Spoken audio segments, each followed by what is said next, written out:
Next option দেখেন, আমাদের সামনে এরকম একটা প্যারামিটার, এই একটা একটা অপশন যখন আসলো, এটা হলো অ্যাডোবি ইলাস্ট্রেটরের ইন্টারফেস।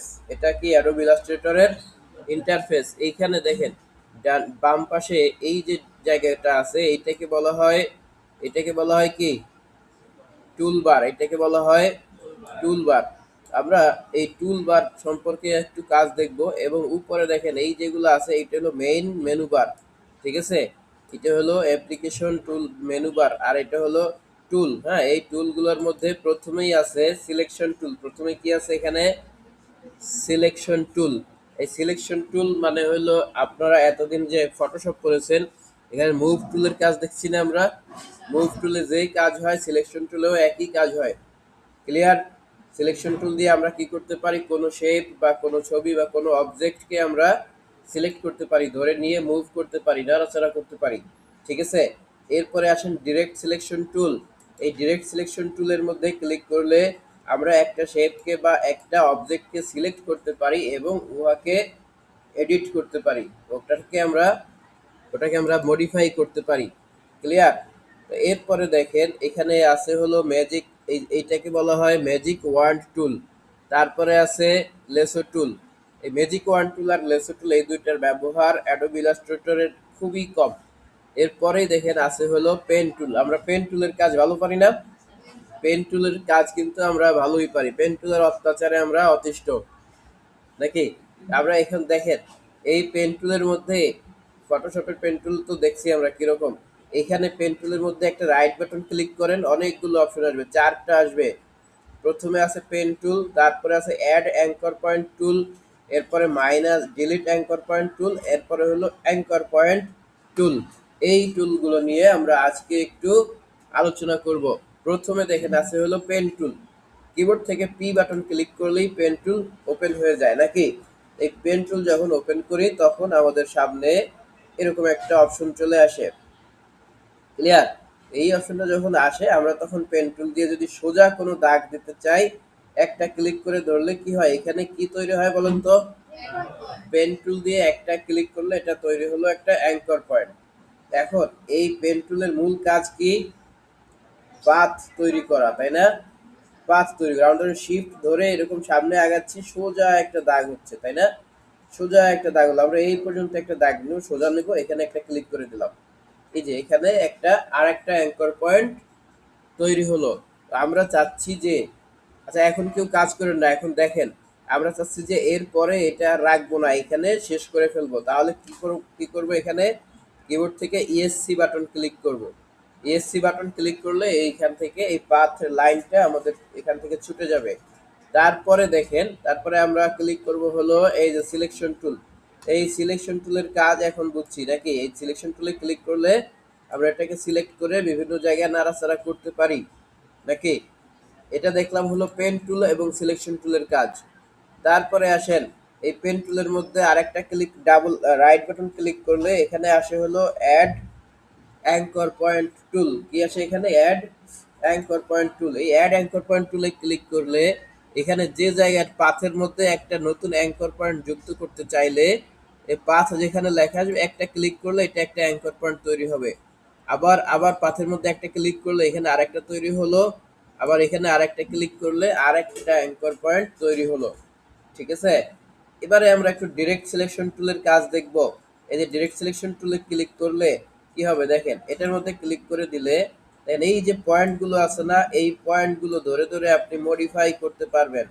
ক্লিয়ার? এই যে পয়েন্টগুলো ধরে আপনি এটাকে এরকম নাড়াচাড়া করতে পারবেন, বা যে কোনো শেপকে পয়েন্টে পয়েন্টে পয়েন্টে এটাকে আপনি এডিট করতে পারবেন। আমরা কন্ট্রোল জেড ক্লিক করে আগের পর্যায়ে চলে গেলাম।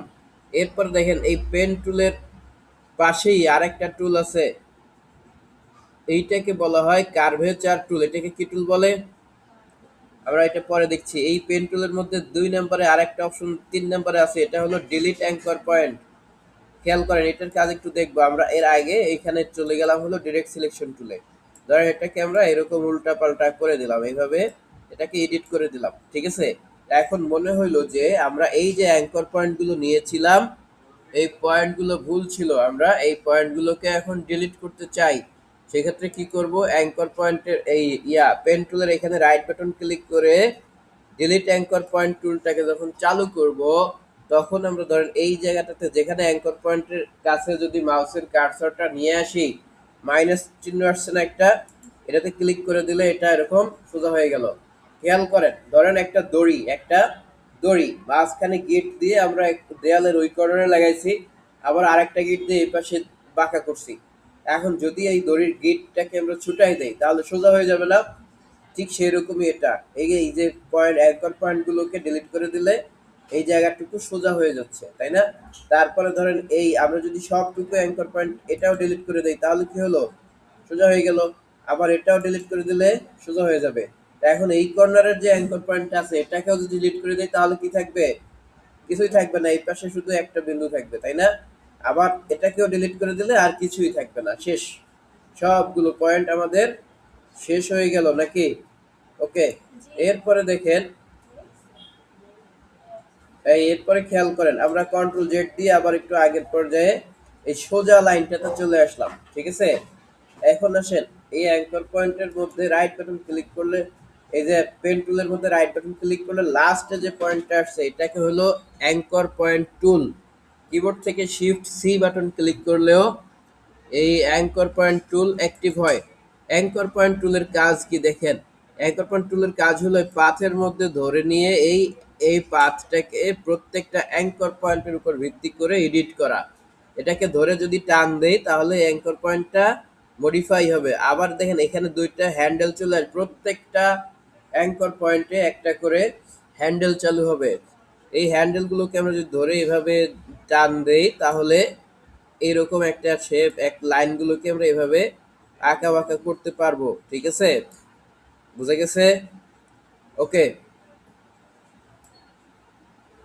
এই যে এভাবে করে দিয়ে আমরা এরকম একটা শেপ নিয়ে আসতে পারবো। আমরা যদি সিলেকশন টুলে ক্লিক করি, দেখেন লাইনটা খুব স্মুথ একটা একটা ঢেউয়ের মতো একটা আকৃতি এখানে তৈরি হয়েছে। এটা কিসের মাধ্যমে করলাম?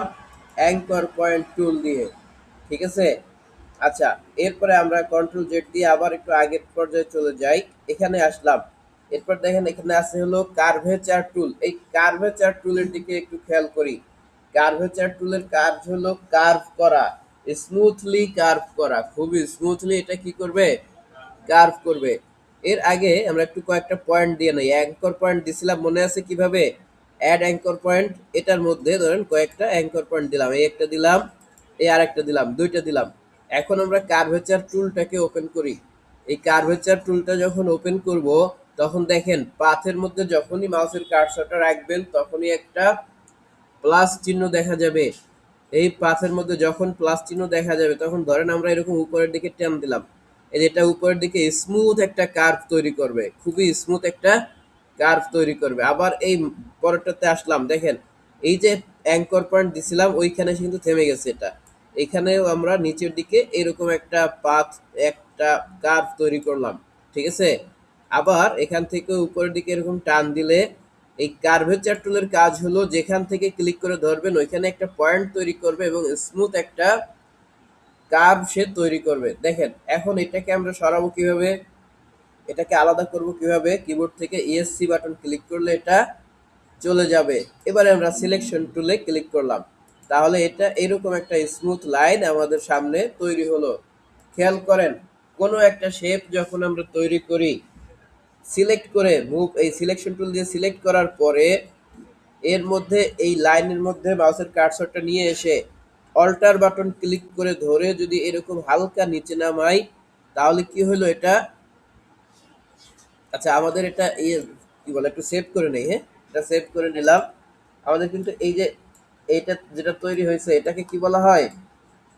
এটাকে বলা হয় একটা পাথ, নাকি? এটা পাথ ক্রিয়েট করছি না আমরা? প্রত্যেকটা মাউসের কার্সর নিয়ে আসলে এখানে কি লেখা আসে? পাথ। আমরা যদি কিবোর্ড থেকে অল্টার বাটন প্রেস করি, খেয়াল করেন কিবোর্ড থেকে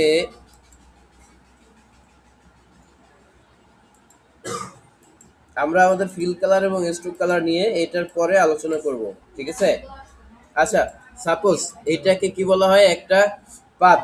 আমরা যদি কিবোর্ড থেকে অল্টার ধরে এরকম নিচের দিকে দাগ দেই, দেখেন একটা কপি হয়েছে না? কপি হয়ে কিন্তু ঠিক নিচে এখানে যতটুকু প্রথমটা থেকে যতটুকু নিচে আমরা এটা বসিয়েছি, ঠিক আছে, এইখানে এটা সিলেক্টেড রাখা অবস্থায় কিবোর্ড থেকে যদি কন্ট্রোল ডি প্রেস করি, পরবর্তীতে আরেকটা ডুপ্লিকেট হয়ে আরেকটা লাইন আসবে, ঠিক ততটুকুই দূরে আসবে। বুঝা গেছে? উপরেরটা থেকে দ্বিতীয়টা যতটুকু দূরে এনেছিলাম, এটা ঠিক ততটুকুই দূরে আসবে। এখন যদি আমরা এখান থেকে কন্ট্রোল ডি ক্লিক করতেই থাকি, তাহলে দেখবেন ওই কাজটা, এই লাইনটা আমাদের অতটুকু সমান দূরত্ব নিয়ে রিপিট হচ্ছে। ঠিক আছে, ক্লিয়ার? আপনারা এখন এই কাজটুকু একটু করেন, একটা লাইন শেপ নেন, নেওয়ার পরে এরকম রিপিট করেন।